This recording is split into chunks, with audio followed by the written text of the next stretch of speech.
جب باقی دنیا ہمیں سیلاب زدہ علاقوں کے لیے پیسے پلیج کر رہی ہے تو ایسے برادرانہ ممالک کا اور ان کے ساتھ برادرانہ تعلقات کا کیا فائدہ کہ انہوں نے آپ سے قرض واپس لیا، ہر حال میں لیا۔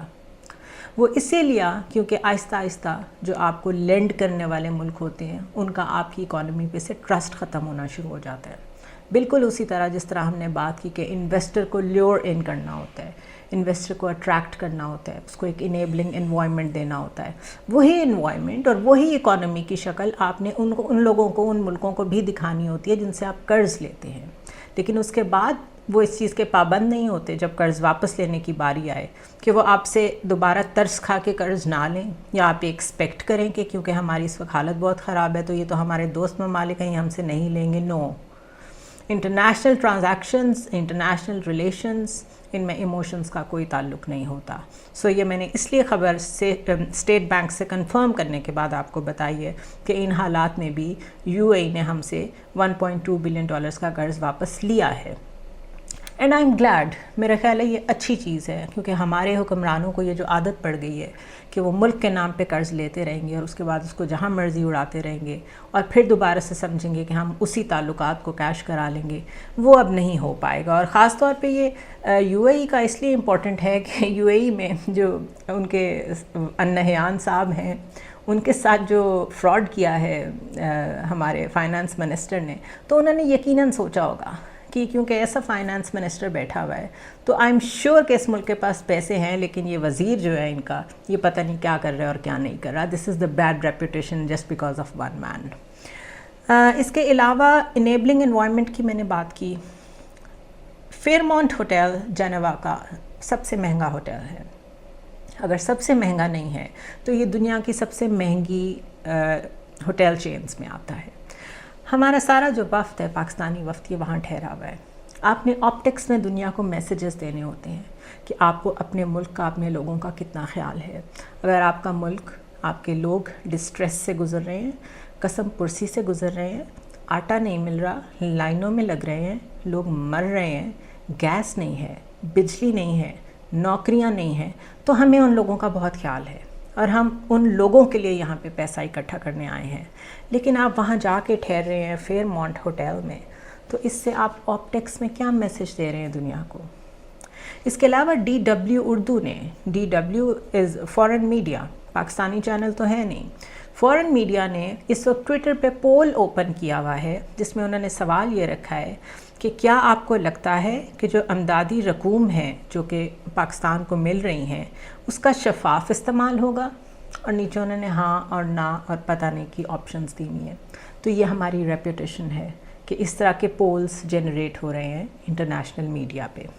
اسی طرح ہمارے جو لوگ ہیں جو ہم پہ حکمرانی کر رہے ہیں، سینکڑوں کنال کی زمینوں کے گھر ہیں، سرکاری بھی، ان کے اپنے بھی، پتہ نہیں لاکھوں لیٹرز کا ان کو پیٹرول فری مل جاتا ہے جب وہ وزیر ہوتے ہیں یا مشیر ہوتے ہیں، یا وہ خود بھی کسی نہ کسی سروس سے ان کا تعلق ہوتا ہے، جج ہوتے ہیں، رجسٹرار ہوتے ہیں، پروٹوکولز کے نام پہ اتنے پیسے ان کے اوپر خرچ ہوتے ہیں، گاڑیاں بے تحاشا، اس کے علاوہ جو سٹاف ملتا ہے ان کو، ڈرائیورز ہوتے ہیں، گارڈز ہوتے ہیں، آٹے کا بحران ہے، دہشت گردی ہے، یہ کچھ کمپرومائز کرنے کو تیار نہیں ہے۔ یہ کویسچن میرے خیال ہے یہ پوچھنے کے قابل بھی نہیں ہے۔ جہاں پہ بھی آسٹیرٹی میجرز دنیا میں چل رہے ہوتے ہیں وہاں پہ یہ ایکسپیکٹ کیا جاتا ہے کہ آپ پہلے اپنے پرکس اینڈ پریولیجز تو گیو اپ کر دیں، لوگوں کو یہ کہنے سے پہلے کہ مرغی نہ کھائیں، آٹا کم کھا لیں، چینی نہ کھائیں، ٹماٹر نہیں ہیں تو کیا ہو گیا، آپ اس سے پہلے کچھ جو آپ کے پاس اتنے زیادہ لوازمات موجود ہیں آپ ان کو تو گیو اپ کریں، لوگوں کو کمپیشن دکھائیں، ایگزامپل سیٹ کریں۔ لیکن ایسا تو کچھ بھی ہمیں نظر نہیں آ رہا، وچ سمپلی مینس کہ ہمارے نام پہ جا کے لوگوں سے وہ پیسے تو مانگ سکتے ہیں، لیکن وہ اپنی طرف سے جو ایک ان کا اپنا فرض بنتا ہے، جو ہمیں دن رات دین کی لوگ باتیں کرتے ہیں۔ ایک وزیر ہیں، صبح اٹھتے ہی سب سے پہلے ٹویٹر پہ کوئی نہ کوئی آیت ٹویٹ کرتے ہیں، ان کا بڑا مین رول ہے یہاں پہ، میں نام نہیں لے رہی، میں ڈائریکٹ نہیں ہونا چاہتی۔ ان کو بالکل خوف خدا نہیں ہے، جو آپ روز ٹویٹ کرتے ہیں اس پہ خود بھی عمل کر لیں۔ اس وقت جو نان مسلم ورلڈ ہے جس کو ہم کفار کہتے ہیں، اس نے 10 بلین امید سے زیادہ پلیج کیا ہے پاکستان کے ان لوگوں کے لیے جو پانی کے کنارے بیٹھے ہوئے ہیں، وہ پانی جو سب بیماریوں کا گڑھ ہے، کنٹامنیٹڈ واٹر ہے، سیلاب کا پانی ہے. اور یونیسیف نے جو صرف بچوں کی تعداد بتائی ہے وہ 4 million children living near contaminated water. کیسی کیسی بیماریاں وہاں پھیلی ہوئی ہیں. صرف ایک ٹینٹ ان کے سر پہ ہے، کئیوں کو وہ بھی نہیں ملا ہوا. اس کے علاوہ بھوک علیحدہ ہے. اگر عام لوگوں کو لائن میں لگ کے آٹا نہیں لگ رہا تو کیا جو ٹینٹس میں بیٹھے ہوئے ہیں فار فلنگ ایریاز میں ان کو مل رہا ہوگا؟ اسی طرح یہ یاد رکھیں یہ امید سے زیادہ ملا ہے. ہم لوگ ایکسپیکٹ کر رہے تھے سم ویئر اراؤنڈ 8 بلین، بٹ جو پلیج ہوا ہے وہ 10 بلین ہے. جو بہت زیادہ فلڈ افیکٹڈ پروگرامز ہیں وہاں پہ پوسٹ فلڈ ریکنسٹرکشن پروگرامز یا ریکنسٹرکشن پروجیکٹس جو ہیں وہ اپروو ہوئے ہیں، خاص طور پہ سندھ میں اور بلوچستان میں. اب یہ کون مانیٹر کرے گا کہ یہ ریکنسٹرکشن ہوتی ہے کہ نہیں ہوتی؟ سندھ اور بلوچستان میں تو ویسے ہی بہت غربت ہے، اور ادھر تو صرف ہمارے لیڈر پیسہ بنانے جاتے ہیں. پارٹیوں میں بندر بانٹ بھی یہی ہو رہی ہے. ابھی بھی پولیٹیکل انجینئرنگ ہو رہی ہے. کوئی کہیں جا کے مل رہا ہے، کوئی پارٹی جوائن کر رہا ہے. دنیا ہماری ہیلپ کر رہی ہے اور ہماری حرکتیں دیکھیں. سو دس از مائنڈ باگلنگ. کئی دفعہ ذہن کام نہیں کرتا کہ ہم کہاں رہ رہے ہیں. اسی طرح یہ جو انیبلنگ انوائرمنٹ کی میں نے آپ کو بات کی تھی، اس انوائرمنٹ کا حال یہ ہے کہ کل پنجاب کا جو ایک بہت بڑا مسئلہ ہے، کیونکہ تخت لاہور جو ہے وہ جس کے باعث ہوتا ہے وہ پورا پاکستان کنٹرول کرتا ہے. تو رانا ثناء اللہ جو ویسے تو انٹیریئر منسٹر ہیں، وہ فیڈرل منسٹر ہیں، وہ پنجاب آ کے بیٹھے ہوئے ہیں، اسمبلی میں بیٹھے ہوتے ہیں، اور جو نعرے بازی اور جو ایک دوسرے کے اوپر سیاسی دھونس جمانے کے لیے ہم منظر دیکھتے ہیں اسمبلی میں، وہاں پتہ چل جاتا ہے کہ لوگوں کے مسائل کتنے ڈسکس ہو رہے ہیں. کل پھر ہیئرنگ ہے، وہ جو ڈی نوٹیفیکیشن گورنر کی طرف سے وزیر اعلیٰ کی ہوئی تھی، اور اس میں جو انڈرٹیکنگ لی تھی عدالت نے کہ آپ اسمبلیز نہیں ڈیزالو کریں گے، پرویز الہی سے کہا تھا. کل وہ ہیئرنگ ہے. لیٹس سی اس کا فیوچر کیا ہوتا ہے. لیکن وہی سلیمان شہباز کی جہانگیر ترین سے ملاقات، پرویز الہی کی ٹرپل ٹریک رادر ان کی جو پالیٹکس ہیں وہ جاری ہیں. عمران خان اس وقت خود کیونکہ وکٹم ہیں تو ان کو جو مناسب لگ رہا ہے وہ کر رہے ہیں. وہ اس وقت سروائیول موڈ میں ہیں، صرف سروائیو کرنا چاہتے ہیں، اور اگر سروائیو کر جائیں تو بڑی بات ہے، کیونکہ it's all versus one at the moment. کہنے کا مقصد صرف یہ ہے کہ سیاست تو ہوتی رہے گی، ریاست بھی بچی ہوئی ہے، لیکن انسانیت کدھر ہے؟ جب آپ کو فورن ورلڈ، یورپ، ویسٹ، اس کو آپ ہر وقت اتنا برا بھلا کہتے ہیں کیونکہ وہ آپ کے ہم مذہب نہیں ہیں، صرف اس بنیاد پہ جو آپ کے اندر ان کے لیے ایک بہت گرج ہے، وہ آپ کی ہیلپ کر رہے ہیں. آپ ہیلپ لینے کو تیار ہیں، آپ ان سے لرن کرنے کو کچھ تیار نہیں ہیں. سو دس از اٹ فار ٹوڈے. اب کل جو ہوگا پنجاب کی سیاست میں وہ ہمارے سامنے ہے. عدالتیں پھر اپنا ایک نیا روپ دکھائیں گی. پتہ چل جائے گا کہ ہوا کدھر سے چل رہی ہے اور اس کا زور کس پہ چل رہا ہے. Let's see. I'll see you tomorrow.